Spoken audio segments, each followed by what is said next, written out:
Buenas tardes. Esta es mi exposición de la materia de medicina legal. Mi nombre es Jorge Eduardo de Jesús Silva Plasencia y vamos a exponer los temas referidos a lo que vendría siendo el segundo parcial. Aquí se dividió en varias unidades.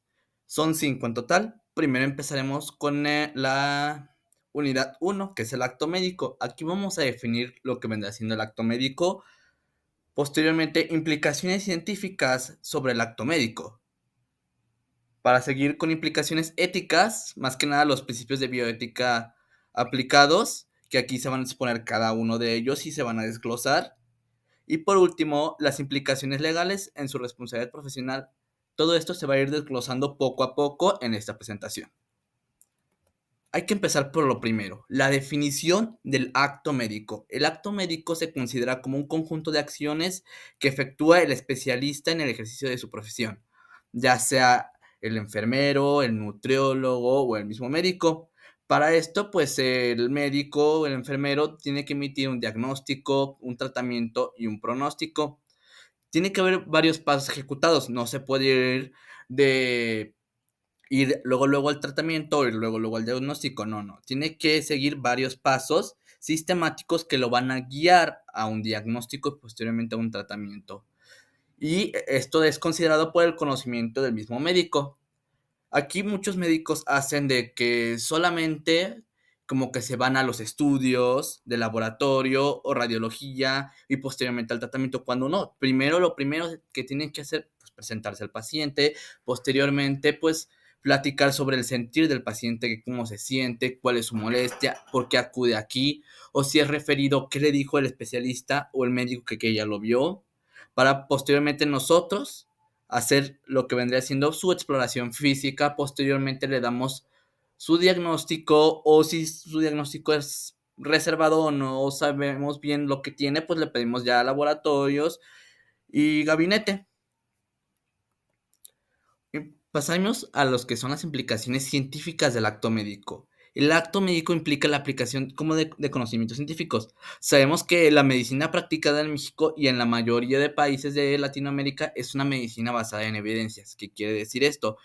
Es una medicina que se trata sobre lo que ya se ha visto, lo experimental, lo que ya vivió el médico, lo que él ya vio y dice, tiene gripa, tiene esto, ha de ser esto, por factores o condiciones.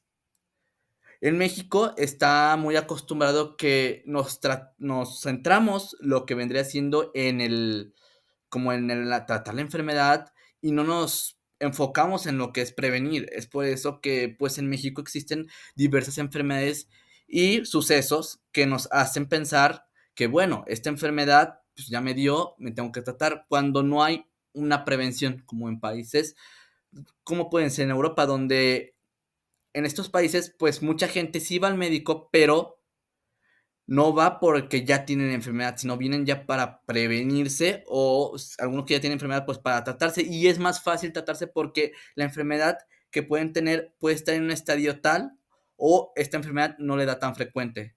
Es por eso que pues nuestro sistema de salud lamentablemente pues no está en condiciones aptas para lo que es la prevención, que es lo mejor que se puede dar en el acto médico o en lo que vendría siendo la misma Secretaría de Salud. Pasaríamos al siguiente punto, las implicaciones legales, la responsabilidad profesional del mismo médico. Aquí hay 4, pues, tipos, lo podemos decir así. El primero que hay que hablar es la autonomía. Respetar la capacidad del paciente para tomar decisiones informadas sobre su salud. Esto quiere decir que el paciente nos dice, bueno, yo no quiero tomar ese tratamiento. Bueno, a mí se me hace muy caro. Bueno, a mí deme un tratamiento que me haga efecto en mayor tiempo. Hay que respetar lo que nos diga el paciente. También las comorbilidades y capacidades que tiene el paciente. No es lo mismo un paciente, un licenciado, un profesionista, a un paciente que no ha estudiado ni la preparatoria. Hay que saber cómo hablar con el paciente, porque el lenguaje que vamos a usar va a ser muy diferente. El siguiente punto que hay que hablar es la beneficencia y la no maleficencia. Lo que aquí involucra es obligar al médico a actuar con el mejor interés del paciente. No hay que tener una mala cara, no hay que hacer gestos, ni ademanes que puedan incomodar o al paciente o hasta llegar a, pues, no ser respetado. Hay que saber que tratamos con personas, no con enfermedades. Y por último, es la justicia. Hay que buscar una equidad en el acceso y la calidad de los servicios de salud. Si el médico está en su consulta pues privada, le recomienda al paciente pues ciertos medicamentos, pues con sus costos y así, teniendo un conocimiento pues de que al ser un poco de consulta privada, pues el paciente tiene un poquito más de recursos que aquel que está en consulta pública. En consulta pública tenemos que ser muy precavidos y preguntar al paciente, oye, ¿tienes acceso a este medicamento? ¿Lo puedes comprar? Esto en casos de que la farmacia del mismo hospital o de la Secretaría de Salud no esté ayudando.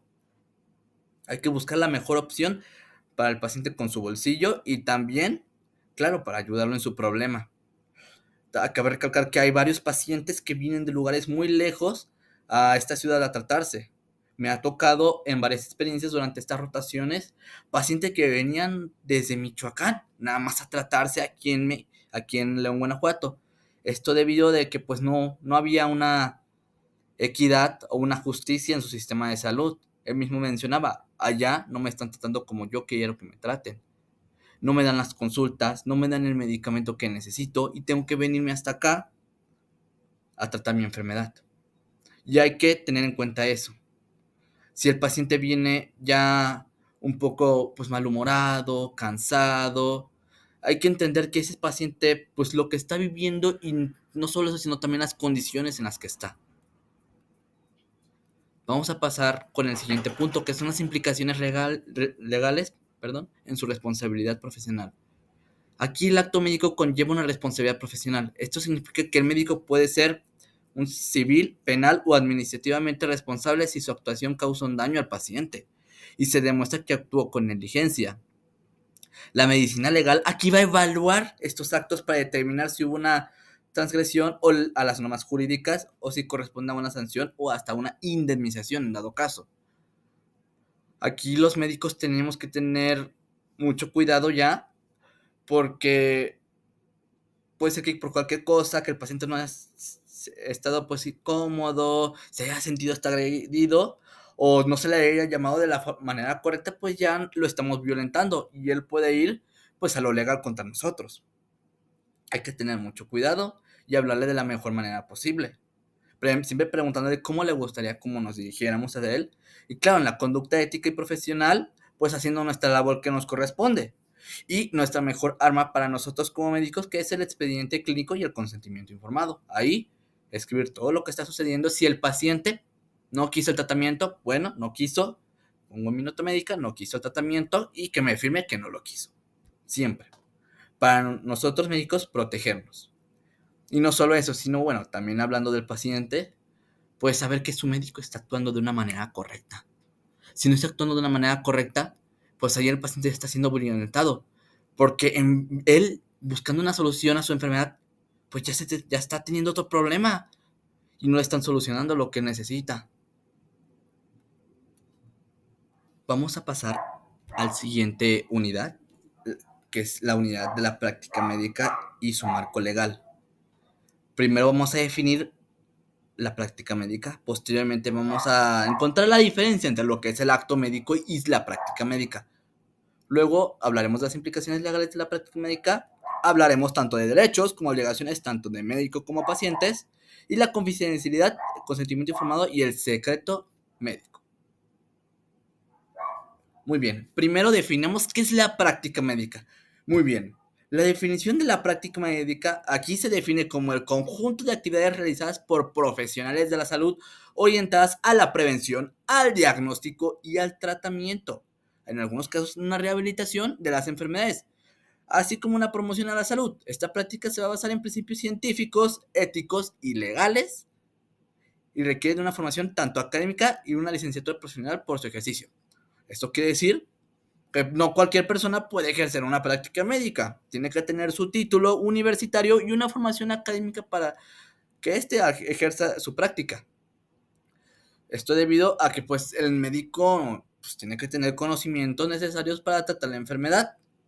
No cualquier persona pues puede hacerlo. Y también pues tiene que ver una autoridad legal pues que vea que todo está saliendo de una manera correcta, tanto ayudando al paciente, bueno, velando más bien por el paciente y por el médico. Pasaríamos a las diferencia entre el acto médico y la práctica médica. El acto médico se va a referir a esa intervención específica que se realiza por el profesional de salud. Es una acción puntual que forma parte de la práctica médica. Por otro lado, la práctica médica abarca un conjunto de actos médicos y otras actividades relacionadas con la atención integral del paciente, mientras que el acto médico es una manifestación concreta. La práctica médica es el ejercicio continuo y sistemático de la medicina.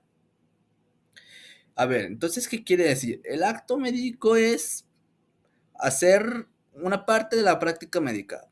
Tomar la presión, tomar la temperatura, indicarle su medicamento, su exploración física. Ya estoy haciendo yo un acto médico ahí. En cambio, una práctica médica lo hace el doctor. En su consulta, en cirugía, tal.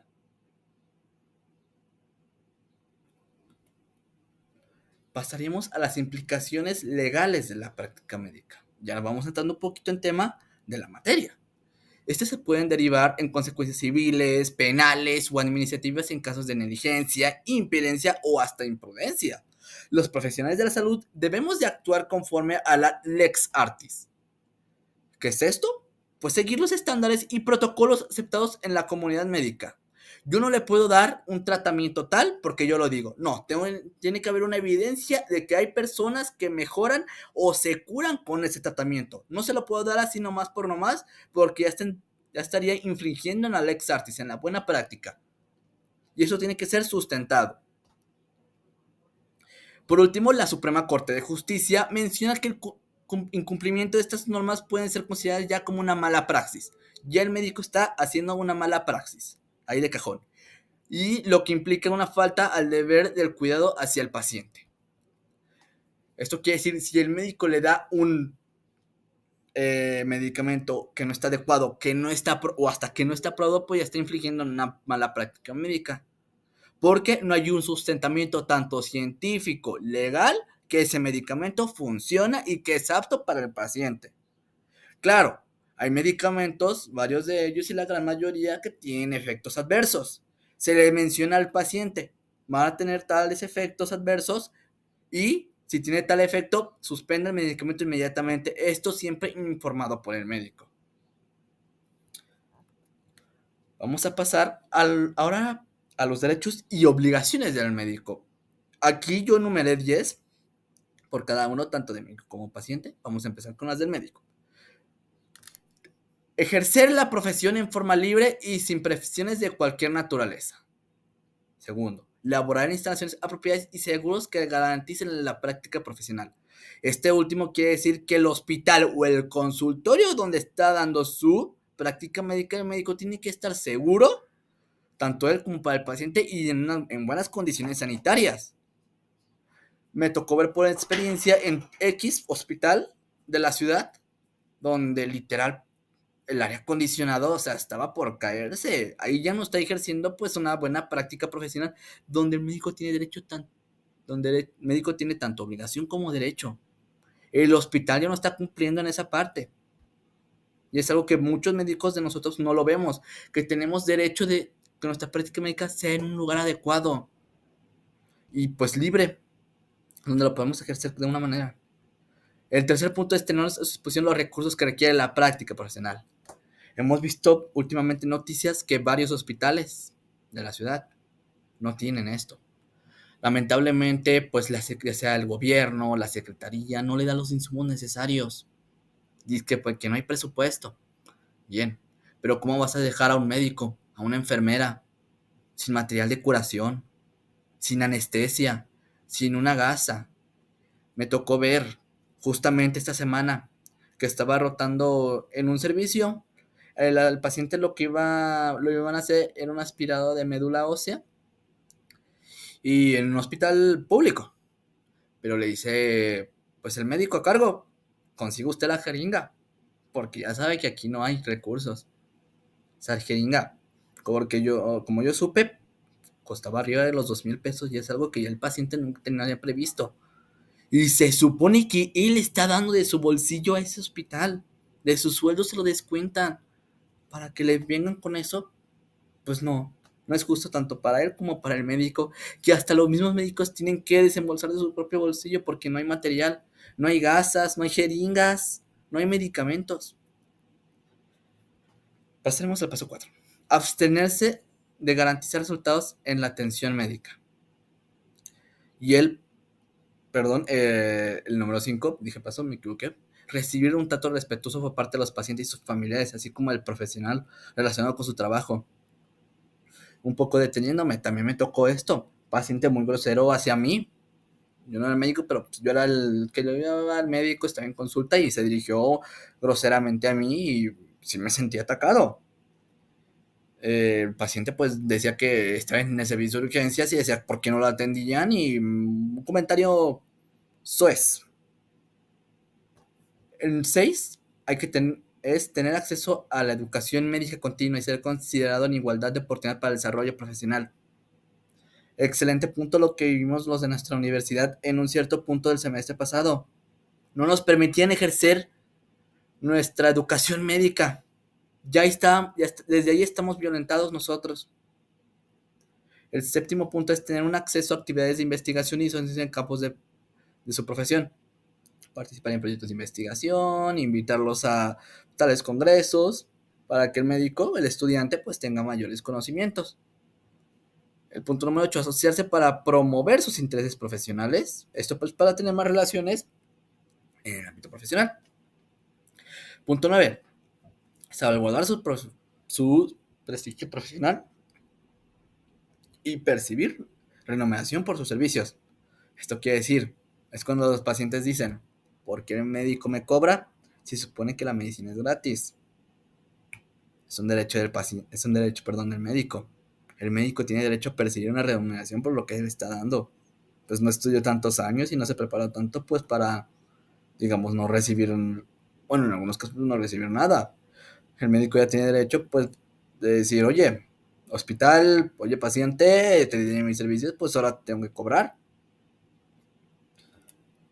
Ahora pasaríamos a los derechos y obligaciones del paciente. El punto número 1, recibir una atención médica adecuada, con respeto. Es un conjunto número 2, recibir un trato digno y respetuoso. Punto 3, una información suficiente, clara, oportuna y veraz, en el lenguaje que el paciente entienda y dándole claro todas sus opciones. 4, decidir sobre su libre atención. ¿Quiero este medicamento? No quiero este medicamento. No me haga esta cirugía. No quiero. Hágamela. Haga lo posible. 5, otorgar o no su consentimiento válidamente informado. Aquí difiere un poco, yo creo que otorgar es lo máximo que se puede dar consentimiento informado. Sí, claramente, pues en su consentimiento informado, pues el paciente ya está dando su permiso pues para ejercer, que el médico ejerza el procedimiento que quiere hacer. El médico siempre tiene que decir qué es lo que va a hacer o qué medicamento le va a dar. Ahí en su consentimiento informado. 6, ser tratado con confidencialidad. No andar husmeando por todo el hospital. Oh, Juanito de tal tiene esta enfermedad. Oh, ya se va a morir Juanito de tal. No, hay una confidencialidad entre el médico y el paciente. Lo mismo, lo dijo el mismo Hipócrates. No se va a decir nada. Médico y paciente es una conversación confidencialidad. No se vuelve a decir. Más bien no se vuelve a contar. Eso está en el Tratado de Medicina de Hipócrates. Cuando los médicos pues se reciben, dan ese pues speech, por así decirlo, muy famoso de los médicos, que es el tratado, y en uno de esos viene la confidencialidad. Recibir atención médica en caso de urgencias, esto es importante. También el licenciado ya nos ha contado varias experiencias de cómo en los hospitales privados se rehúsan a dar una atención médica de urgencias a personas que lo necesitan. 9, contar con un expediente clínico, lo esencial, y ser atendido cuando se inconforme por la atención médica recibida. Ahora vamos a pasar sobre la confidencialidad, el consentimiento informado y secreto médico. Bueno, un poquito agradando porque ya platiqué en la anterior diapositiva. Pues la confidencialidad es un principio ético y legal que obliga al médico a no divulgar ninguna información sobre el paciente sin su autorización. Lo vemos nosotros como médicos y estudiantes, lo vemos diario. Es diario y no se está ejerciendo y el paciente no lo sabe. Aquí el consentimiento informado es el proceso mediante el cual el paciente recibe su información clara, completa, sobre un proceso médico, otorga su aprobación voluntaria del mismo, o bueno, en casos de personas mayores, menores o con discapacidades, pues se lo da el tutor. Pasaremos ahora a lo que vendría siendo la unidad número 3. Aquí involucramos a la lex artis médica. Primero hablaremos del concepto de la lex artis. Posteriormente, su importancia en la valoración de la responsabilidad médica y daremos algunos ejemplos prácticos y ejemplos jurisprudencialidades. Antes de llegar a los ejemplos, cabe mencionar que esto lo saqué de una fuente en un hospital de España donde dieron pues varios ejemplos prácticos de la Lex Artis. Todo esto de los ejemplos pues son ejemplos de hospitales de España. Concepto de la Lex Artis. ¿Qué es la Lex Artis? Es un criterio que permite valorar el acto médico, ejercicio por un profesional de la salud durante la relación médico-paciente. Los elementos que componen estos criterios se encuentran en relación con la formación académica del médico, la complejidad de que puede ser el acto médico efectuado, así como los factores inherentes al paciente. Aquí puse una imagen de un cirujano haciendo cirugía laparoscópica debido a que pues muchas veces las mayores negligencias y la no lex artis se dan en este ámbito de la cirugía. Y el médico dice, oye, ya sé que hice algo mal, pues la fallé. ¿Qué hace él? No lo escribe en su nota médica. Legalmente ahí dice, yo me salvo, yo no tuve nada que ver, se perdió la nota médica, la dan por perdida. ¿Qué podemos hacer aquí en México cuando se pasa? Pues no mucho, ¿verdad? Muy bien, ahora hablaremos sobre la importancia en la valoración de la responsabilidad médica. La calidad en el acto médico tiene una estrecha relación con la forma de proceder del facultativo, con conocimientos y habilidades con las que cuenta y con el carácter que tenga cada profesional. Le vamos a agregar un valor agregado a esta relación médico-paciente y durante sus prácticas. Aquí voy a citar a la Suprema Corte de Justicia de la Nación, que señala que la responsabilidad médica se configura cuando se muestra que el profesional de la salud no actuó con la diligencia debida, incumpliendo los estándares establecidos por el ex artis. Es decir, paciente, le pasa esto, va a la Suprema Corte, diciendo que el médico no actuó con el ex artis, que me causó negligencia médica. Actualmente lo estamos viendo en muchísimos casos. Pacientes que cirugía, supongamos, de abdomen, una apenisectomía, salió mal. Le causó una perforación en el intestino, una perforación de colon. ¿Y el paciente qué hace? Muchos pacientes no lo saben que pueden llegar a la Suprema Corte por la Lex Artis. Es que muchos pacientes no están informados de eso. Muy bien, aquí vamos a hacer unos casos prácticos de lo que podemos encontrar en la Lex Artis. Uno es el retraso en el diagnóstico de una enfermedad pese a síntomas evidentes. Eso quiere decir que el médico nunca da la enfermedad. Cuando hay un caso de síntomas evidentes, no hay una Lex Artis. Otro es una aplicación correcta de anestesia epidural como resultado de paraplegia. Muy común que el anestesiólogo se haya pasado de dosis, no lo haya calculado y dejé parapléjico al paciente. Le di de más, le di de menos, se despertó en la cirugía. Oye, imagínate al paciente, o sea, estás infligiendo negligencia en maniobras obstétricas. Esto se daba muchísimo, no muchos años atrás.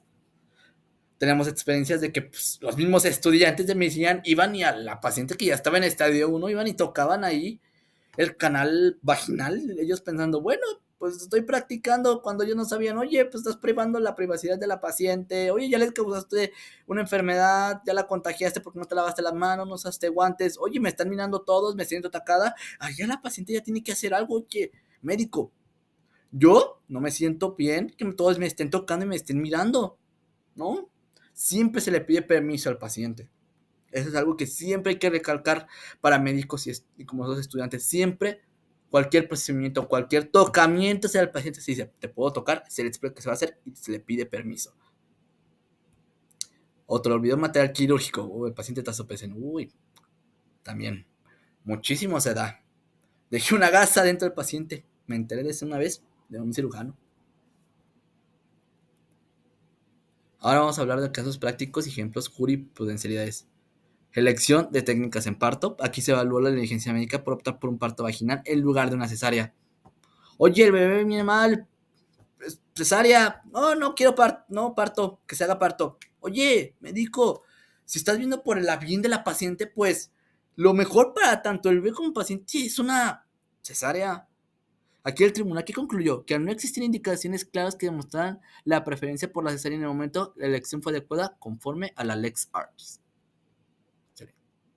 Otro es el demora en diagnósticos de mielitis transversa. Aquí se abordó que en caso de que una paciente sufrió secuelas graves debido a un error en el diagnóstico inicial y una demora en la administración del tratamiento adecuada para una mielitis transversa, el tribunal determinó que la actuación médica no se ajustó a la Lex Artis, confirmando la pérdida de oportunidad del paciente y, pues claro, el paciente demanda. Pasaríamos al índice en la unidad número 4. Expediente clínico, norma 004, 2012. ¿Qué voy a abarcar aquí? Una finalidad del expediente clínico, su contenido obligatorio según la norma 004, la responsabilidad legal del personal médico, consecuencias legales por omisiones o alteraciones y la protección de los datos personales en salud. Muy bien, vamos allá, más ámbitos legales. Expediente clínico. La norma oficial mexicana 004 del expediente clínico que establece que el expediente clínico es un instrumento de gran relevancia para la materialización del derecho a la protección de la salud. Se trata del conjunto único de información de datos del paciente que puede estar integrado por, aquí puse ejemplos, documentos escritos, laboratorios, imagenología, mediante los cuales hace constar en diferentes momentos del proceso de la atención médica. Una bitácora es como una bitácora de lo que está pasando con el paciente. Día 1 pasó esto, día 2 pasó esto. Nombre del paciente, fecha, sexo. Sexo, aquí sí ya pues hay mucho como pues ya más opciones. Por lo que yo me estaba enterando en el hospital donde estoy laborando, pues se le tiene que poner pues sexo biológico al nacimiento. Es lo que yo me entero. La finalidad, expediente clínico, pues dar por seguir al paciente y un escrito de lo que se le está administrando, lo que tiene y pues lo que ha estado sucediendo. Vamos con el contenido. Primero, pues la hoja frontal, datos generales del hospital, consultorio y del paciente. Su historia clínica, pues su ficha de identificación, antecedentes de los familiares, algunos pues personales patológicos, no patológicos, padecimiento actual, interrogatorios por aparatos y sistemas, exploración física y estudios del diagnóstico. Notas de evolución, pues elaboradas por el médico tratante de cómo va evolucionando el paciente a las horas o días. Aquí ya pues son algunos pues que se pueden agregar, no todos están. Notas de interconsulta, pues de donde solicitados por el médico tratante y pues, se responden a un interconsultante. Una nota de referencia, pues indica donde la institución, pues un resumen clínico y motivo del traslado del paciente. 6. Consentimiento informado, siempre esencial, lo más importante. Y algunas notas de hospitalización. ¿Aunque nos quedamos? Hoja frontal, datos generales del hospital y del paciente, consultorio. Historia clínica, toda completa. Notas de evolución, consentimiento informado. Para mí eso es lo más relevante. Ahorita como nosotros como estudiantes. Lo más relevante que vamos a ver, consulta, eso. Seguimos con la responsabilidad legal del personal médico. El personal médico tiene la obligación legal de elaborar, integrar y conservar el expediente clínico conforme a las disposiciones de la norma 004. El incumplimiento ya de esta obligación del expediente clínico puede derivar en sanciones administrativas, legales o penales. Tanto pues depende de la falta de la gravedad y la consecuencia para el paciente. Se ve muy ya común ver que expedientes pues los queman, los rompen. El médico les dice, oye, a la de administración, oye, te doy tanto, deshazte el expediente, nunca existió, lo perdió, yo ya no me hago responsable. Así dice el médico. Muchísimos casos, muchísimos. Consecuencias legales, una responsabilidad civil, indemnizar al paciente y tanto al hospital en algunos casos, económicamente. Algunos llegan al penal, sanciones por delitos. Aquí, automáticamente al médico le quitan su cédula profesional, llega para la prisión. Hay algunas sanciones administrativas, multas, suspenden al médico o lo revocan literal de su cédula profesional. Personalmente, pues dependiendo de la gravedad y lo que el paciente pues le haya pasado, si mataste a un paciente, oye, si no mataste, pues médico, por tu mala praxis deberían de quitar tu cédula profesional. Vamos a la protección de datos de los profesionales de la salud. La información obtenida en el expediente clínico es considerada como datos personales sensibles y está protegida por la Ley General de Protección de Datos Personales en posesión de sujetos obligatorios y la Ley Federal de Protección de Datos Personales en posesión de los particulares. Van a establecer estas leyes que los responsables del tratamiento de datos deben de garantizar su confidencialidad, integridad y disponibilidad, así como implementar medidas de seguridad adecuadas para evitar su pérdida, alteración o acceso no autorizado. El incumplimiento aquí, pues normas que van a dar lugar a sanciones penales o administrativas. Me tocó ver en una, pues digamos como consulta, yo estaba como estudiante de un bebé, pues que le iban a hacer una cirugía, la cirugía salió mal. Y la mamá pues ya buscaba una demanda al hospital y al médico. ¿Qué pasó? Nunca hubo un expediente. Se perdió, así le dijeron. No, pues se perdió su expediente, ¿cómo ve? La única arma que pudo utilizar el familiar al paciente se pierde. Obviamente pues se hizo a propósito. Ya sabiendo el médico que lo que hizo, pues como para querer salvarse. Muy mal. Ahora vamos a pasar a la unidad número 5. Aquí vamos a hablar ya de la medicina forense. Vamos a tener principales acontecimientos históricos, una evolución de la medicina forense en México y en el mundo, implicaciones legales de la dictamización forense, participación en juicios, dictámenes periciales y una responsabilidad del perito médico. Bueno, vamos por un poquito de clases de historia. Aquí se me olvidó agregar, disculpa. Vamos a también hablar algunas de las ramas de la medicina forense, la tanatología forense, la traumatología forense, la toxicología forense y la psiquiatría forense. Ahora sí, vamos a empezar con clases de historia. En la antigüedad, se dice que en Egipto, en el año 3000 a.C., ya se realizaban autopsias para conocer causas de muerte, especialmente en faraones.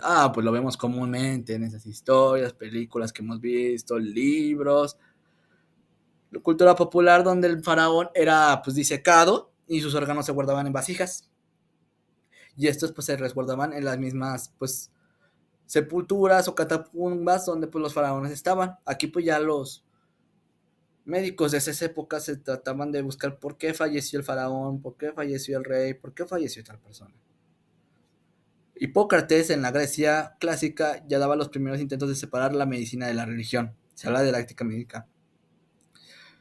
Pues aquí muy común de que la medicina y la religión estaban muy unidas y de que pues, no se podían hacer tales procedimientos, no era legal, no podías abrir un cuerpo ya, de porque no era permitido, ya porque no era su sagrado, muchos pensaban, y pues el médico no podía buscar una causa por la que murió. Roma, aquí a Galeno, tenía descripciones anatómicas y sus testimonios en médicos de juicios. Vi una historia, no recuerdo si era de Galeno o otro médico muy famoso, creo que árabe, se me fue el nombre, de una disculpa, que él no le permitían hacer autopsias y él las hacía escondidas. Vamos ahora a la Edad Media, aquí a la Iglesia Católica, en la Edad Media como conocemos, no hay ningún avance médico ni científico, la Iglesia, o sea, como que dice todo es sagrado, no puede hacer nada, y pues aquí ya se le quería dar un examen médico y para juicios por heridas o agresiones. Pues la Iglesia regulaba todo, muchas veces se rechazaba, o casi la mayoría de las cosas. Y no es hasta 1950 que en Italia hace el primer uso de medicamentos, el primer uso del documento sobre una autopsia, con fines legales. Tuvieron que pasar muchísimos años para que ya hubiera una suscitación. Hace menos de 1000 años se hizo. Renacimiento. ¿Por qué pasaba en Italia y Alemania? Los primeros tratados de la medicina legal. Se estudiaron abortos, infanticidios y homicidios. Aquí, Chasida Paolo publicaba pues un tratado en la que era de cuestiones médico-legales basadas en la medicina legal moderna. Y aquí un poquito ya la edad moderna, la medicina legal se estudiaba como una disciplina médica, ya era oficial, una materia, ya era oficial algo, la medicina legal. ¿Por qué? Porque antes no era, pues no estaba. Había leído que los peritos médicos o los que daban a hacer testimonios, pues eran los mismos médicos. El médico decía, había dos representantes, eran dos médicos que representaban a la corte de casos médicos. Y pues es que no eran como pues estudiados en el ámbito de leyes. Y yo creo que sí difiero mucho de que debieron haber sido aquellos pues que estudiaban. También en muchos países pues no se estudiaba esto, así que pues eran ellos los encargados, o porque eres médico, tú sabes, tienes que saber, tú dices si está bien, está mal, así. Entrando un poco más en el ámbito del Renacimiento y en la Edad Moderna, que son donde hay más avances, pues en 1507 en Alemania se promulgó un código penal auspiciado por el obispo de Bamberg, ya que incluía disposiciones médico-legales. Y en 1532 el emperador Carlos V promulgó las constituciones criminales carolinas. Aquí detallaban la necesidad de peritajes médicos legales en caso de lesiones o homicidios u otros delitos.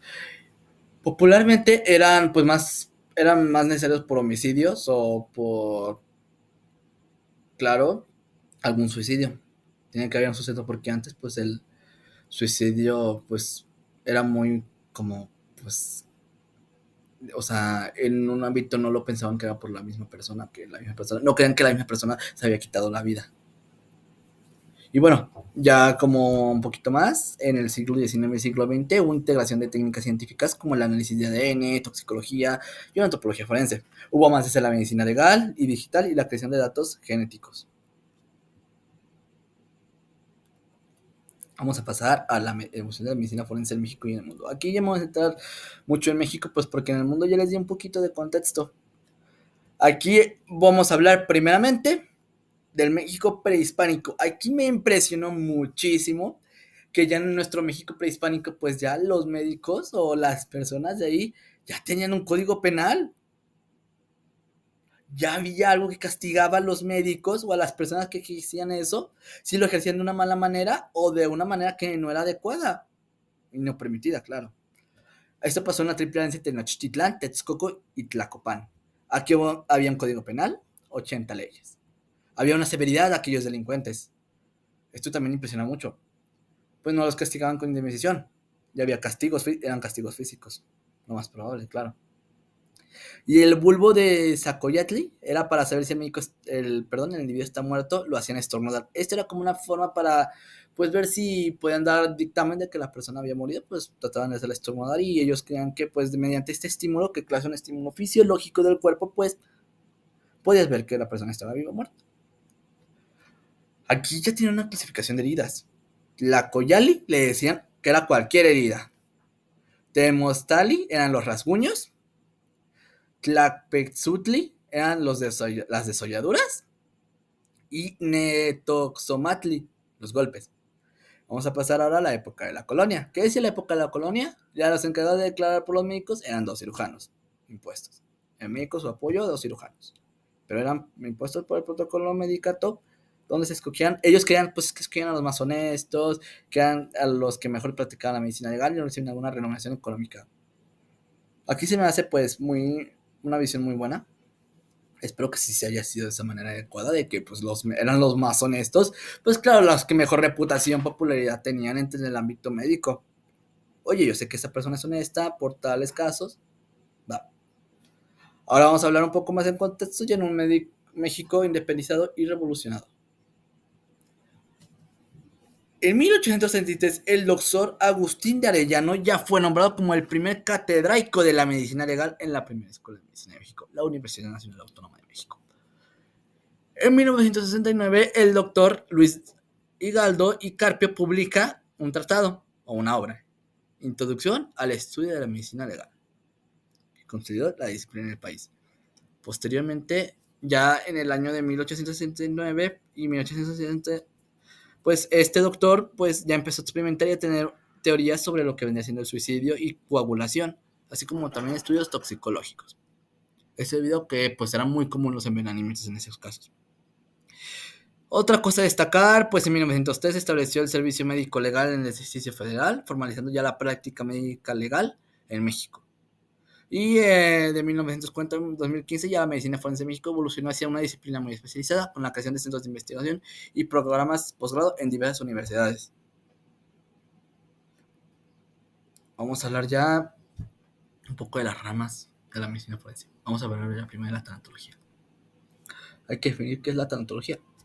La tanatología se refiere a la atención del estado emocional del paciente y su familia de enfermedades con un mal pronóstico.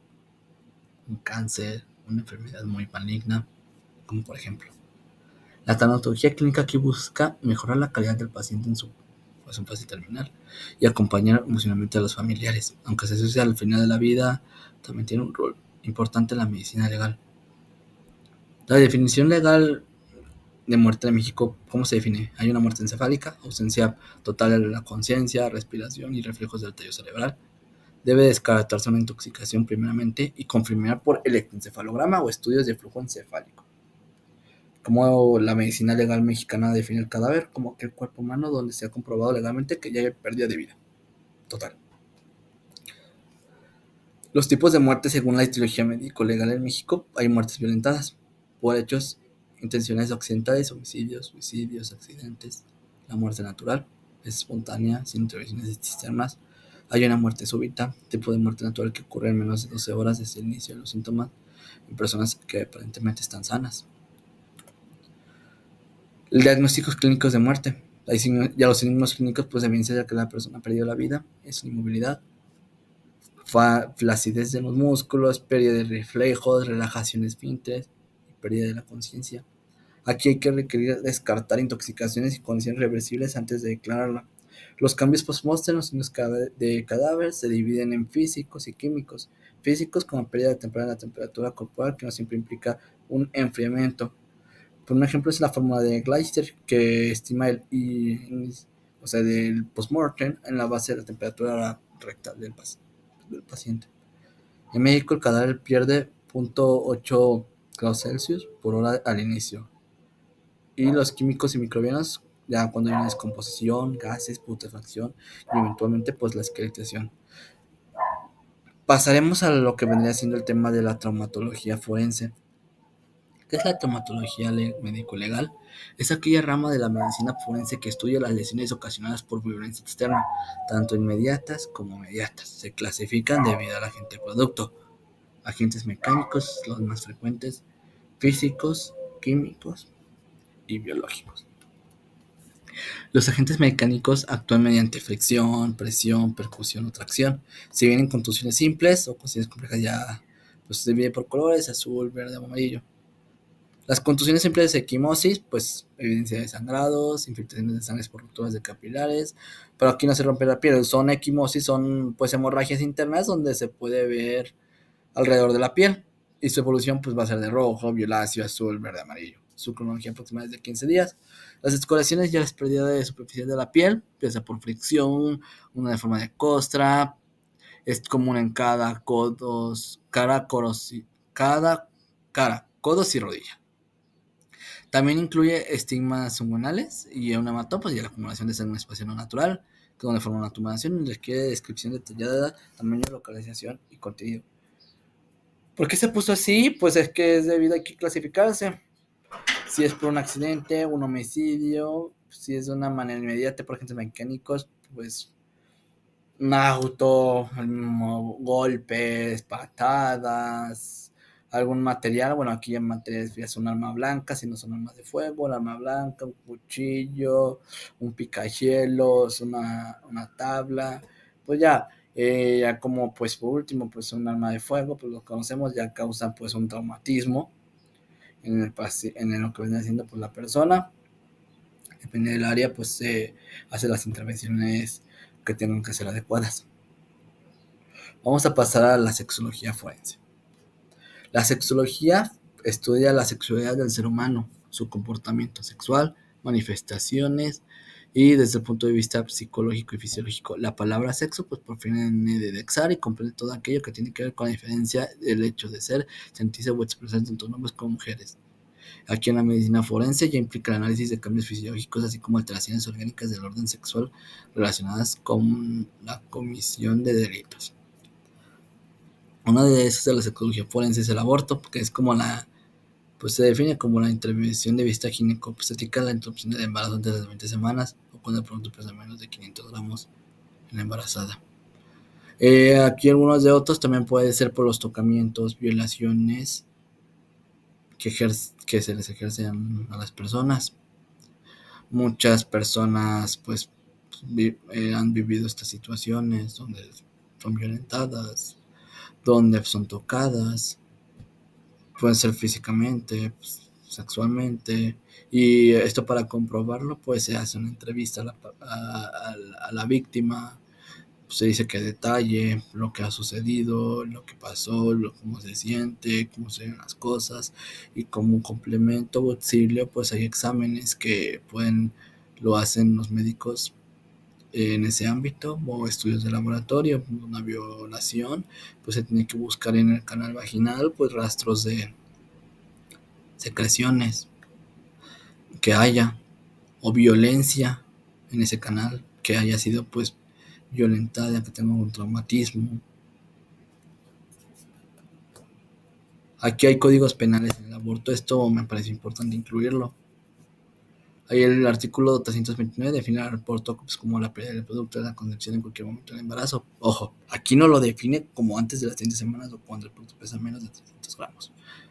El artículo 330 pena de 1 a 3 años de prisión para que provoque un aborto con consentimiento de la mujer.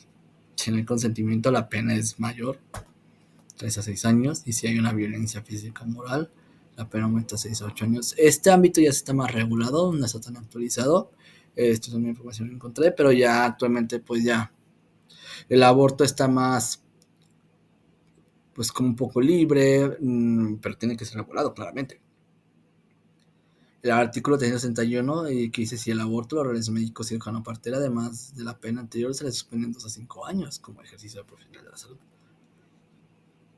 Y por último, el Código Penal en el aborto, la mujer que voluntariamente causa aborto o lo consienta va de 6 meses a 1 año de prisión si no tiene mala fama, logra ocultar el embarazo o el embarazo es fruto de una unión legítima. Si no cumple con esas 3 condiciones, se le ponen de 1 a 5 años de prisión. Hay un artículo que es el 333 donde no hay sanción penal. Si aquí ya esclarece, pues como que protege, pero para mí no lo protege. Si el aborto es causado por impresión de la mujer o el embarazo fue resultado de una violación. Pasamos al siguiente punto, la rama, la toxicología forense. Aquí puse pues el alcohol etílico es la principal toxicomanía en México y en el mundo. Y pues las drogas, opioides, heroínas, que implica pues el 50% de los accidentes automovilísticos y homicidios y suicidios. Esto lo pongo pues debido a que pues, la toxicología forense ya explica pues por qué el paciente murió. Murió por una sobredosis, lo más seguro, que le causa una depresión del sistema nervioso central. Sustancias, la mayor conocida del alcohol, ingestión alcohólica, le da una contusión al paciente y ahí queda. Las drogas, hay que tener muchísimo cuidado con eso porque una dosis, aunque sea muy pequeña, la ingieres y no sabes ni los efectos que puede llegar a tener esa droga. Un poquito más, una clasificación según la Ley General de Salud, dice que el 164 pues clasifica como estupefacientes a la cocaína, a los opioides, los cannabinoides, se prohíbe su siembra, cultivo y comercio. En México ya está más regulado el ámbito de la cannabis, esto debido en sus ámbitos tanto recreativos como también pues médicos. También están los psicotrópicos que los dividen, bueno, lo vamos a clasificar 2 grupos, pero en realidad son 5. El primer grupo 1 que es el valor terapéutico nulo, la alta potencia del abuso, anfetaminas, alucinógenos, y el grupo 2 a 5 ya tienen un valor terapéutico que ya son regulados. Hay un aspecto legal. Sanciones, pues el título séptimo del Código Penal Federal Y excepción, el artículo 469 de la Ley General de Salud permite pequeñas cantidades para consumo personal. Pues aquí un poquito de lo que hablé, pues para uso recreativo. Ya aquí está más actualizado, donde pues donde ya pues menciona el cannabis ya como una sustancia controlada, se clasifica como controlada. ¿Qué se le hace? Pues para verificar al paciente de su sobredosis, de su intoxicación, una etapa preliminar, que es la presuntiva, aquí una detección rápida y económica, que no se especifica, y ejemplos ensayos o pruebas de color, y ya hay una etapa confirmatoria. Alta especificidad y de certeza legal, ejemplos, pues una espectrometría en masa, espectrometría infrarrojica, o cromatografía de gases y líquidos. Vamos un poco a la psiquiatría forense. No voy a entrar mucho en razón porque es mucho texto. Aquí lo pongo como presentación, pero pues les voy a platicar un poquito. La psiquiatría forense es esta rama de la psiquiatría que se encarga de evaluar y aplicar los conocimientos psiquiátricos en el ámbito legal y judicial. Su objetivo es determinar si la persona una alteración mental que haya influido en su conducta delictiva o en su capacidad para enfrentar un proceso legal. Funciones principales: evaluar si la persona puede ser impune. Esto debido al estudio psiquiátrico que se le puede hacer al paciente. ¿Qué involucra esto? Una pues entrevista psiquiátrica y pues datos de evidente sintomatología que tiene el paciente. También la capacidad para procesar, riesgos de peligrosidad y valoración a la víctima, y dictamen sobre internamiento voluntario. Aquí ya habla un poco acerca de que pues el paciente tiene que, pues no puede ir como por sí a la cárcel, sino tiene que ir a un hospital psiquiátrico. El paciente no puede ser castigado con prisión si es psiquiátrico en algunos casos, así que pues se les manda de manera involuntaria pues a un hospital psiquiátrico para ser tratados. Pues, ¿qué realiza la psiquiatría forense? Entrevistas clínicas, estructuradas y no estructuradas, aplicación de pruebas psicológicas y psiquiátricas, hay una evaluación del historial médico psiquiátrico, hay una revisión de expedientes judiciales y una emisión de dictámenes perjudiciales para jueces o fiscales. Nosotros, estudiantes, rotamos ya por psiquiatría, fuimos al hospital psiquiátrico del estado y se vieron cosas muy impresionantes. Yo creo que ha sido la rotación de más me ha impactado y también he aprendido mucho, donde personas habían confesado por sí mismos que ejercieron violencia o otros casos, como ya se sabe, hacia familiares, amigos o personas que están también en pleitos legales y ellos están ahí, unos involuntariamente, otros voluntariamente, otros de pues no me pueden meter a la cárcel, no me pueden meter aquí. Y sí impacta mucho, recuerdo mucho una anécdota que pues hermano abusó pues de su hermana y pues está internado en ese psiquiátrico y pues como pues es tratado ya y se ha comprobado que tiene una disfunción en su lóbulo frontal, en su juicio. Es algo pues que el individuo ya tiene afectado y pues no se puede ejercer como algo legal debido a que pues es una condición que tiene. Lo nació con ella o lo desarrolló, se le quitó. Vamos ya al último punto, las implicaciones de la victimización forense. Vamos a hablar de participación en juicios, dictámenes periciales y una responsabilidad del perito médico. Participación en juicio. El perito médico va a desempeñar un papel crucial en los procesos judiciales, actuando como experto independiente que proporciona una valoración imparcial para ayudar a jueces y abogados a comprender cuestiones técnicas relacionadas con la salud, lesiones o enfermedades derivadas de un hecho concreto. En el sistema penal acústico, su responsabilidad incluye examinar los indicios y objetivos relacionados. Pues el médico pues ya tiene que, durante un juicio oral, declarar y responder preguntas acerca de del juramento, analizando y opinando sobre los hechos. ¿Qué es esto? Pues ya el médico lo demandan, tiene esto, pues tiene que ir ahora a juicio. El médico ya participa en ese juicio, da su versión, da sus argumentos, todo lo que se le dio por escrito al paciente, argumentando pues cómo actuó. Si el paciente demanda por una mala praxis, pues el médico se intentará defender. Su arma mejor, pues el expediente clínico y los abogados. Claro. Dictámenes periciales. Aquí pues ya tenemos una definición, que es el informe elaborado por el perito médico. El perito médico pues evalúa la situación, lo que pasa, qué resultado va a tener, análisis técnico y científico sobre el caso en cuestión, lo analiza y da su testimonio y su dictamen. Ese tiene que ser claro, objetivo y fundamentado en conocimientos especializados que permiten al juez comprometer pues, los aspectos médicos complejos. Pues esto debido a que un juez pues, no sabe un lenguaje médico extenso, pues aquí los peritos médicos pues tienen que adecuar el documento pues al lenguaje que vaya a tener el juez.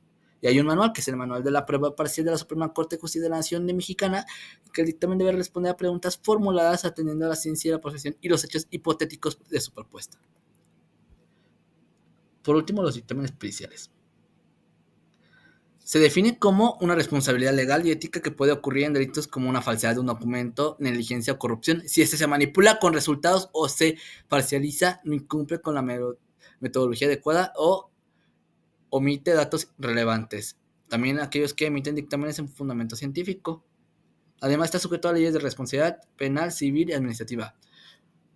¿Qué se quiere decir con esto? Que pues los dictámenes periciales, pues ya médicos, personal, pueden manipular resultados, no cumplir con la metodología adecuada y omitir pues datos relevantes. Por ejemplo, omitir que el paciente es alérgico al medicamento y le das ese medicamento. Oye, ¿cómo omites eso y le das ese medicamento?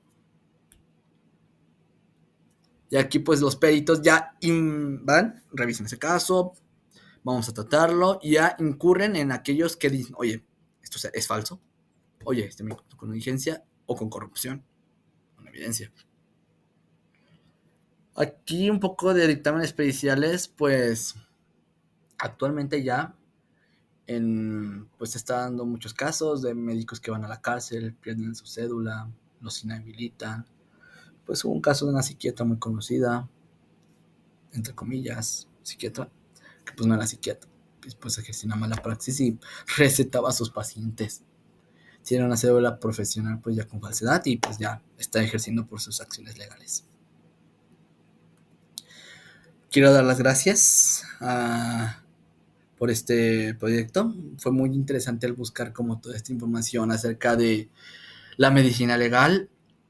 Me gustó mucho en esta forma como de presentación. Siento que estoy aprendiendo más en estos ámbitos, como de buscar información, revisar, pues ya no solo revisar medicina, revisar cosas legales.